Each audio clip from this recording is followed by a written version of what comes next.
প্রায় বেশ কয়েক বছর আগেকার কথা। সমুদ্রগড় গ্রামে এক গরিব দম্পতি বাস করত, কিষান আর তার বউ মিনতি। তাদের একমাত্র ছেলে রাজু। রাজুর 20 বছর বয়স, কিন্তু সে জন্ম থেকেই চোখে দেখতে পায় না। কিষানের ছিল মুরগির ব্যবসা। একদিন মরক লেগে সব মুরগি মরে যায়। তারপর হায় হায় হায়, ওগো আমাদের কত বড় সর্বনাশ হয়ে গেল গো। মরক লেগেছে গো কিষান বউ, মরক লেগেছে। সব বাড়ি বাড়ি মুরগি মরে যাচ্ছে, সব শেষ হয়ে যাচ্ছে। এবার আমরা কি করব গিন্নি? তাহলে আজকে আমরা বিকেলে হাটে যাব। যদি মুরগি কিনতে পারি তাহলে আবার আমরা নতুন করে জীবন শুরু করব।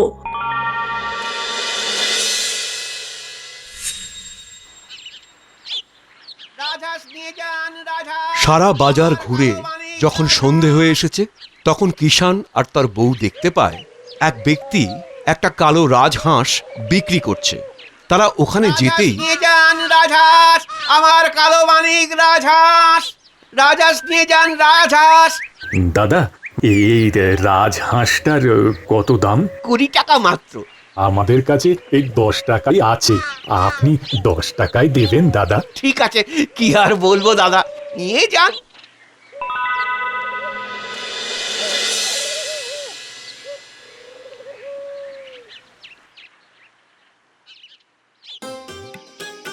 এরপর থেকে কিষান আর তার বউ ওই রাজহাঁসটাকেই নিজের ছেলের মতন যত্ন করতে থাকে।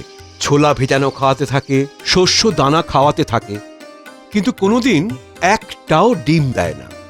একদিন সকালে ওগো একটাও ডিম দেয়নি গো, আমাদের কত বড় সর্বনাশ হয়ে গেল গো। হে ঈশ্বর, তুমি কি পরীক্ষা নিচ্ছ আমার?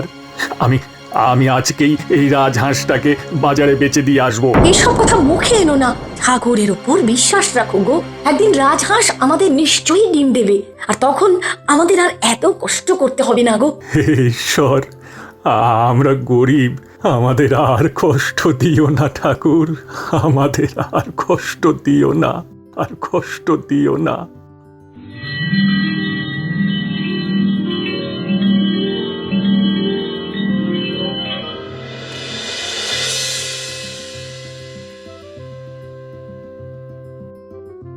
ও সকাল হয়ে গেছে। ও বাইরে থেকে কি আলো আসছে, চোখ মেলতে পারছি না। ওরে বাবারে, দেখি যাই একবার।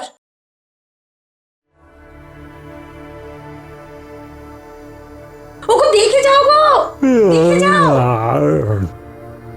আমাদের রাজহাঁস ডিম দিয়েছে। 8টা সোনালী ডিম। এগুলো তো খাঁটি সোনার ডিম। সোনার? হ্যাঁ গো, ভগবান তুমি আমাদের দিকে মুখ তুলে চেয়েছো, আর কোনো কষ্ট হবে না। যাও যাও যাও, তুমি তাহলে ওই ডিমগুলো শ্যাকরার কাছে বেচে দিয়ে এসো। ঠিক বলেছ। এরপর গরিব কিষান ওই সোনার ডিম বেচে খুব তাড়াতাড়ি ধনী হয়ে যায়।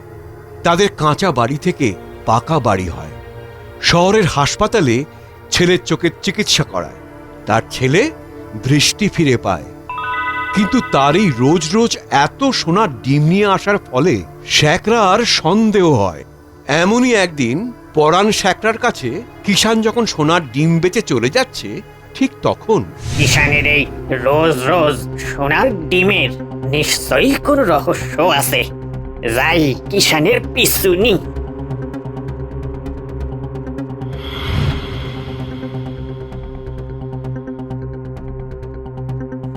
দেখো, আজকেও কত টাকা পেয়েছি। খুব সাবধানে আলমারিতে তুলে রাখো। আচ্ছা। আজ আমরা সব পেয়েছি এই হাঁসের জন্য। আমাদের ছেলে আজ চোখে দেখতে পাচ্ছে। তুমি তো প্রথমে এই সোনার ডিম দেওয়া হাঁসকে বেচে দিয়ে আসতে বলেছিলে। আরে আস্তে আস্তে, দেওয়ালেরও কান আছে। এটাতে জমিদার মশাইকে জানাতেই হচ্ছে।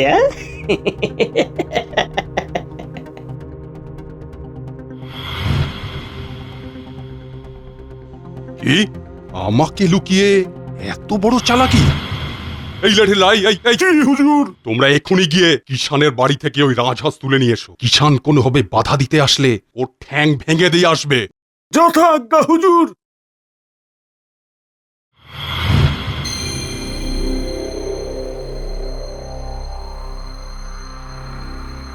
না না, এত বড় শাস্তি আমাদের দেবেন না। এই হাঁসের জন্য আমরা বেঁচে আছি, একে আমাদের কাছ থেকে কেড়ে নেবেন না বাবু। বাধা দিতে আসলে মেরে তো ঠ্যাং ভেঙে দেবো। আমাদের কত বড় সর্বনাশ হয়ে গেল গো। দেখো, ঈশ্বর আছেন, আমরা যদি কারো ক্ষতি না করে থাকি তিনি এর যোগ্য জবাব দেবেন। সাব্বাস, এই তো চাই। যা, একে খামারে রেখে আয় আর ভালো করে খেতে দে। কালকে সকালে যেন বড় বড় সোনার ডিম পাই। তুমি এরকম নির্দয়ভাবে একটা লোকের পেটের ভাত কেড়ে নিলে ঈশ্বর তোমাকে ক্ষমা করবে না। আমি যা করেছি বেশ করেছি। শোনো, ওসব দয়া ভালোবাসা একমাত্র তোমার জন্যে। আগামী পরশু আমাদের বিবাহ বার্ষিকী। আমি সকল নিমন্ত্রিতদের সামনে তোমার গলায় সোনার সীতাহার পরিয়ে দেব, আর সেটা বানানো হবে ওই রাজহাঁসের সোনার ডিম দিয়ে। নিয়ম মাফিক পরের দিন সকালেও ওই রাজহাঁস জমিদারের খামারে বেশ অনেক কটা সোনার ডিম দেয়। জমিদারের আদেশ মতন সেই ডিমের সোনা দিয়ে শ্যাকরা জমিদারের গিন্নির জন্য একটা সোনার সীতাহার বানিয়ে সকল নিমন্ত্রিতদের সামনে জমিদারের হাতে তুলে দেয়। এই নিন জমিদার বাবু, মাতা রানীর জন্য সীতাহার। সাধু সাধু সাধু। সাধু সাধু। এদিকে এসো, এদিকে এসো। এই সুন্দর সোনার হারটা পরিয়ে দিই।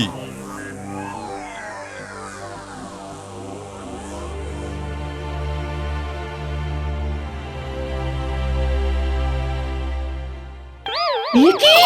ছি ছি ছি ছি ছি ছি ছি ছি, এ তো গুটের মালা হয়ে গেল।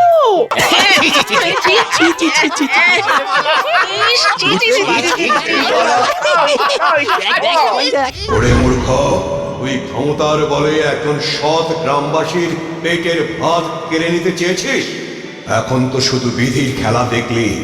ওই রাজহাঁস যদি কিষানের কাছে না ফেরত যায় তাহলে তোরা নির্বংশ হয়ে যাবে, ধ্বংস হয়ে যাবে, ধ্বংস হয়ে যাবে, ধ্বংস হয়ে যাবে। চলো চলো সবাই বাড়ি চলো। আমি আর তোমার সাথে থাকবো না। তুমি সকল নিমন্ত্রিতদের সামনে আমাকে এভাবে অপমান করবে আমি ভাবতে পারি। আমাকে তুমি ক্ষমা করো গিন্নি। আমি দম্ভে অন্ধ হয়ে ভুল ঠিক বুঝতে পারিনি, তাই আমি ক্ষমতার বলে কিষানের হাঁস কেড়ে এনেছিলাম। এই কে আছিস? এখনই ওই হাঁস কিষানকে ফেরত দিয়ে আয়। জি হুজুর। আজকে আমার কান ভাঙিয়েছে এই শ্যাকরা। এই শ্যাকরার জন্য আমার গিন্নির এত বড় অপমান হয়েছে। আমি তোমার পিঠে ছাল ছাড়াবো। ওরে বাবারে, বাঁচাও বাঁচাও, জমিদার খেপা ষাঁড়ের মতন খেপে গেছেন। বাঁচাও বাঁচাও বাঁচাও বাঁচাও বাঁচাও। এরপর কিষান আবার তার কেড়ে নেওয়া রাজহাঁস ফিরে পায় এবং সুখে শান্তিতে দিন যাপন করতে থাকে।